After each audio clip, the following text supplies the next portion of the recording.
শুভ সকাল বন্ধুরা, কেমন আছো? আশা করি সবাই ভালো আছো। আমিও বেশ ভালো আছি। আমার আদরের স্বপ্ন ব্লগে তোমাদের সকলকে জানাই অনেক অনেক স্বাগত এবং অনেক অনেক ভালোবাসা। আমি এখন এ বাড়ি থেকে মাটি বাড়ি যাচ্ছি, কারণ সকালের বাসি কাজ এখানে হয়ে গেছে, ওখানেগুলো সারতে যাচ্ছি। সময় লাগে এখান থেকে ও বাড়ি যেতে 5 মিনিট, তো চলে এসেছি।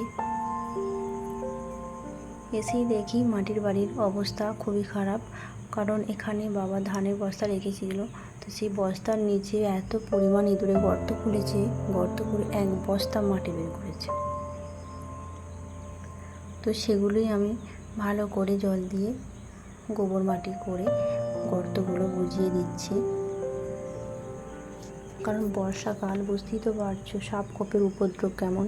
আর বাড়িতে ছোট ছেলে থাকলে এমনি সাবধানতা থাকা দরকার আমাদের সকলেরই। তো এখানে দেখছি উনুনটা ভেঙে গিয়েছিল, তো উনুনটা একটু মাটি দিয়ে ভালো করে ঠিক করে নিচ্ছি, দিয়ে ভালো করে এভাবেতে লাতা দিয়ে প্লেন করে পরিষ্কার করে রেখে দেবো, যাতে ইঁদুরের আর উপদ্রব না হয়।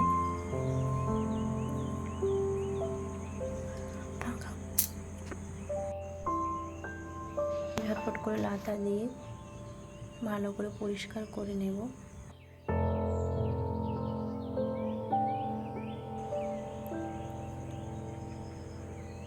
যদি বলি পারবো না করলে তো হবে না, চেষ্টা করে করতে হবে ভালো করে লাতা দেওয়া, কারণ আমি সেভাবে লাতা দিতে পারি না অতটা শৌখিনী করে। তো আমাদের বাড়িটা জয়েন্টের বাড়ি, তো সেই কারণে সিঁড়ির এপাশটা জেঠিমাদের আর সিঁড়ির ওপাশটা আমাদের। তো জেঠিমারা ভোরবেলা ওঠে, সেই কারণে আমাদের লাতা দেওয়া হয়ে গেছে। আর আমরা এই আসছি, এই ধারটি একবারে ক্ষয়ে গেছে, এগুলো গ্রীষ্মকাল এলে তবেই ঠিক করা যাবে, কারণ মাটির অভাব, এখন মাটি পাওয়া যাচ্ছে না। তারপরে চলে এলাম চা খেতে, তো চা খাওয়ার পর্ব চলে। আর শাশুড়ি মা চা খাচ্ছে, সবাই মিলে একসঙ্গে গল্প করে করে সকালটা চা খাওয়া হচ্ছে। ওরা হাসছে, বলছে লজ্জা পাচ্ছে, তো ফার্স্ট টাইম ক্যামেরার সামনে আসছে। এই যে সৃজন এবার টিউশন থেকে চলেও এসেছে, এসে তো ওই তো ব্যাগ খুলছে।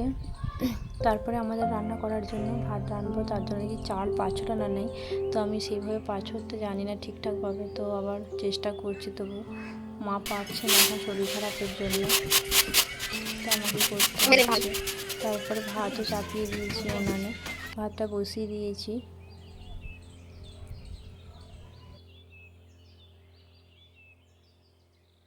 গ্যাসের যেভাবে দাম বেড়েছে, মোটেও গ্যাসেতে ভাত করা যাবে না। আর এই পাশে ভাত হচ্ছে, এই পাশে গ্যাসে তরকারিটা বসিয়ে দিয়েছি। প্রথমে কড়াইতে তেল দিয়ে দিলাম, তেজপাতা, পেঁয়াজ, গোটা গরম মশলা, কাঁচা লঙ্কা দিয়ে ভালো করে ভেজে নেব, নিয়ে মাংসটা দিয়ে কষবো। আর আমার কি বলতো, একটা কথা বলি, কারণ আমার এই রান্নার ব্যাপারটা আমার খুবই আলাদাভাবে টেস্ট লাগে, কারণ এই যে পেঁয়াজের সঙ্গে মাংসটা ভালোভাবে কষা হয় মশলার আগে, তো এটা একটা আলাদা টেস্ট আসে, সেই কারণে আমি এভাবেই রান্না করি, আমার তো খুবই ভালো লাগে। তো এখানে আমার বলছি মাসি আমিও একবার কষবো, তো কষতে কষতে কড়া উল্টে যাবে এই অবস্থা, তো আবার ভালো করে ধরছে।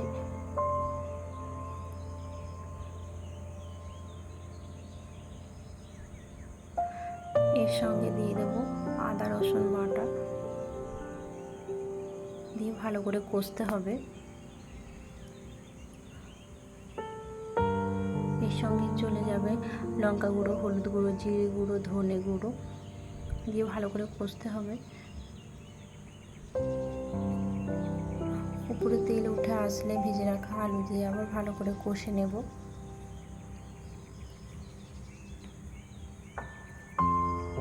উপরে তেল উঠে এসেছে, এবার কষা হয়ে গেলে পরিমাণ মতো জল দিয়ে রেডি হয়ে গেল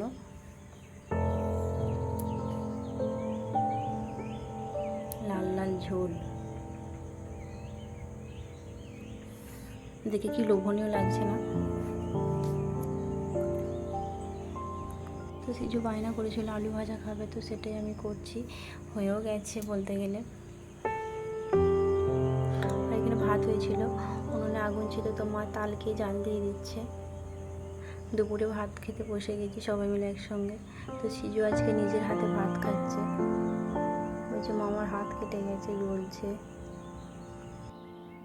তো দুপুরের অনেকটা সময় পর আবার চলে এসেছি সিজুকে পড়াতে বসাতে। তো পড়তেই চায় না, প্রচণ্ড বায়না করে, এটা করবো না, ওটা করবো না, সেটা করবো না, লিখতেই চায় না, জোর করে লেখাতে হচ্ছে। দুষ্টুমি শেষ নেই, বাচ্চা মানুষ দুষ্টুমি করবেই।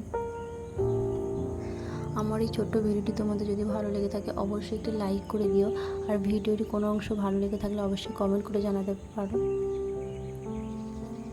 আমার চ্যানেলে নতুন বন্ধু হয়ে থাকলে অবশ্যই চ্যানেলটিকে সাবস্ক্রাইব করে দিও, আর যারা কাজটি করে রেখেছে তাদেরকে অসংখ্য অসংখ্য ধন্যবাদ। আর দেখো আমি পার্সেল নিয়ে বসে পড়ছি রাত 10টার সময়। এটা আমার এসেছিলো সকালে সময় হয়ে ওঠেনি, সেই কারণে এখন এটা ওপেন করছি রাত 10টার সময়। কারণ কি হচ্ছে যে দিনেতে এত পরিমাণ কাজ থাকে, সেই কাজগুলো বাচ্চা সামলে আর সময়ই হয়ে ওঠেনি যে এটা খোলার। তাও খুলে কোনো লাভ হলো না, কারণ অনলাইনেতে এটা অর্ডার করেছিলাম, 2বার ভাঙা এসেছে, রিটার্ন করা যাবে নাকি আর জানি না।